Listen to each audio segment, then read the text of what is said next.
নমস্কাৰ। আজি মহালয়া, ইয়াক মুখ্যদায়িনী অমাৱস্যা বুলিও কোৱা হয়।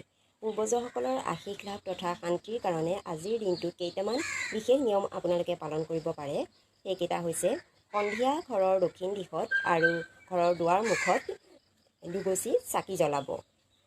এটা বাঁহৰ বাস্কেটত ক'লা কাপোৰেৰে ঢাকি তাত এবটল মিঠাতেল, এপেকেট নিমখ, 1 কেজি গুড়, এপেকেট মম, চেণ্ডেল অথবা লাখুটি আৰু 14 টকাৰ দক্ষিণাসহ কোনো অভাৱী বিশেষভাৱে সক্ষম লোকক উপহাৰ প্ৰদান কৰিব।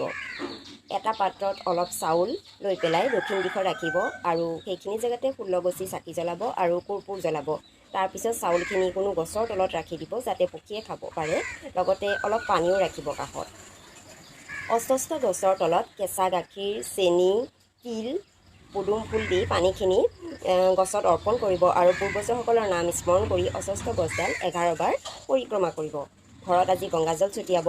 লগতে কৰ্মজীৱনৰ বাধা দূৰ কৰিবৰ কাৰণে আজি সন্ধিয়া পৰত এটা গোটা কাজি নেমু মূৰৰ চাৰিওফালে 7 বাৰ প্ৰদক্ষিণ কৰাব। তাৰপিছত ঘৰৰ বাহিৰত নেমুটুকুৰ 4 টুকুৰা কৰি পেলাই 4টা টুকুৰা 4 দিশত দলিয়াই দি পেলাই ঘৰলৈ পিছলৈ নোচোৱাকৈ উভতি আহিব।